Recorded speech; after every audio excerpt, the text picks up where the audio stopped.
Hello FPL managers and welcome back for another video.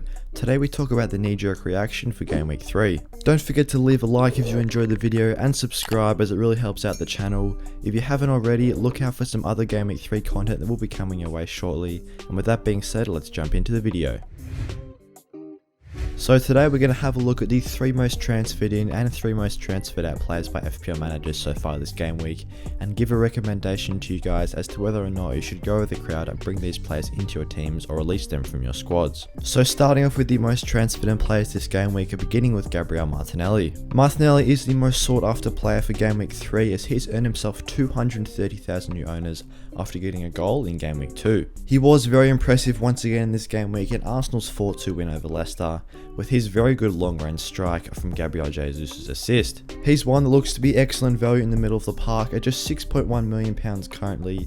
He is the 4th highest scoring midfielder in the game with 16 total points over his first 2 matches. His price is expected to rise in the coming days up to 6.2 and could rise even further up to 6.3 as his ownership has nearly climbed up to 30%. I really like Martinelli's good positions and underlying stats as he was very impressive once more in that department for this game week. Martinelli took 1 shot which was on target in the game and attempted 4 assists as well, which was assigned an XA of 0.39, ranking 3rd in his match against Leicester, and his 4 attempted assists did rank 2nd amongst all players throughout this game week, only bettered by the very expensive Kevin De Bruyne. Rodrigo is the 2nd most popular transfer in as he's earned himself just under 200,000 new owners. The Leeds man actually is the highest scoring player in FPL so far as he's racked up 22 points across his first 2 games. This has come about as he's built on his 1 goal in Game Week 1 with 2 goals away to Southampton in Game Week 2 and does have some excellent underlying numbers to show for it. Throughout this game week, Rodrigo took the 3rd most shots out of any player with 5 and had the tied most shots on target with 3 with Gabrielle Jesus, and his expected goals figure was also very high for this game week. This figure was sitting at 1.32, which only ranks 2nd to Gabrielle Jesus this game week with 1.4. Here's another one that could prove to be excellent value at £6.1 million in the middle of the park, as he has excellent upcoming fixtures as well, as despite facing Chelsea in Game Week 3, Leeds then face Brighton, Everton, Brentford and Nottingham Forest. So if Rodrigo can keep up this good form and capitalise on these good upcoming fixtures, I don't see why he wouldn't be a great pick in the middle of the park, as he is very cheap at 6.1 million. And on to the 3rd most popular transfer in, it's the Brentford midfielder Josh Silva. He's already seen 150,000 managers transfer him in after he scored once again in Game Week 2. He did just play the 31 minutes against Leicester in Game Week 1, but did start against Manchester United at home, playing 61 minutes for yet another goal, scoring 8 FPL points. This has meant that he scored 2 goals in 2 games and could prove to be a nice pick at £4.5 million, and is definitely very popular amongst FPL managers this game week to free up some funds around the side. One of the most popular transfer plans this game week has been dropping Bailey down to Josh Silva, as I believe this is the 2nd or 1st most popular transfer combination. If you can get a player at £4.5 million that has good attacking potential, of course they will be good value, and at this price he is the highest scoring player in the game with 14 points.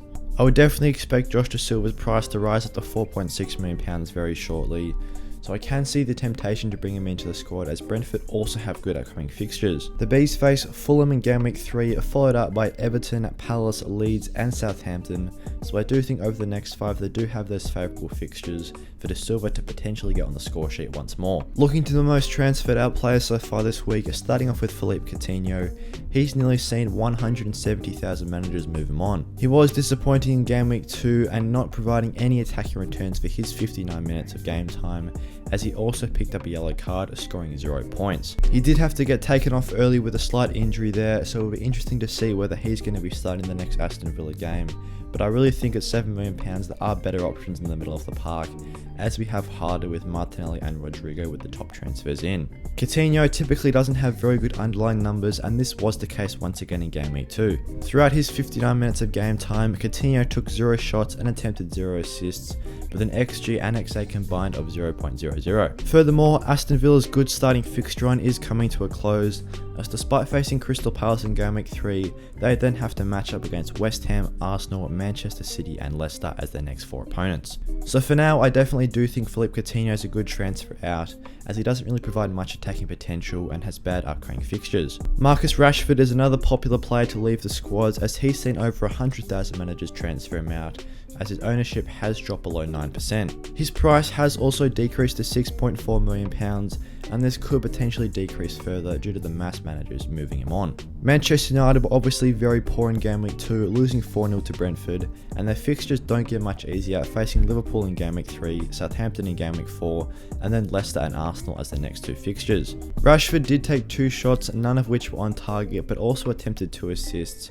Unfortunately, he only had a combined score involvement that he was expected to get of 0.15. So with a couple of other great midfielder options at that price, I do think he's probably a good transfer out due to his poor upcoming fixtures and poor start to the season. The third most popular transfer out is yet another Aston Villa asset in Leon Bailey, who failed to start in Game Week 2. He did come off the bench for a quick 12-minute stint and was actually pretty impressive in this time, having a very high expected assist, as he did provide a good ball into Ollie Watkins, who was one-on-one but couldn't turn it home. Interestingly enough, he actually had the 6th highest expected assist this game week out of any player with 0.62, which was only better by the likes of Tony, Watkins, Stroik, De Bruyne and Mitoma. For now though, I can see him being a decent transfer out, as both Watkins and Danny Ings got on the score sheet and provided assists for each other.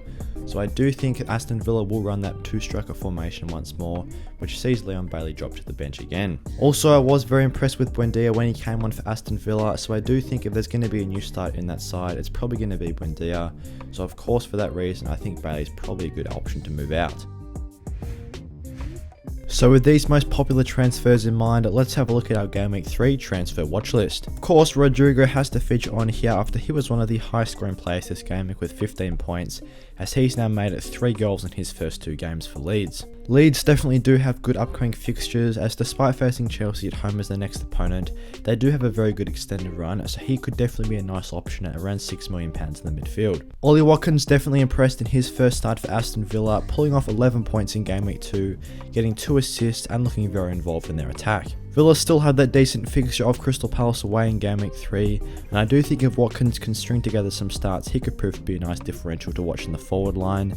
And speaking of forwards, Mitrovic is another pick who, despite scoring -1 points this game week, continues to get chances, as this was his 2nd penalty that he's taken in 2 games. Obviously, yes, he did miss the penalty and scored -1, but if he scores that, then he's off flying with 3 goals in his first 2 games, and the point is that he's getting lots of chances for Fulham to turn home those goals. Kevin De Bruyne was very impressive with 14 points this game week, and I do think he's one premium to watch with Man City's excellent run of fixtures, and De Bruyne's just getting so involved in that Man City attack, ranking top for most underlying stats this week. Ivan Toney's another forward to watch, as he got 2 assists in his most recent game for Brentford, making it 1 goal and 2 assists on the year.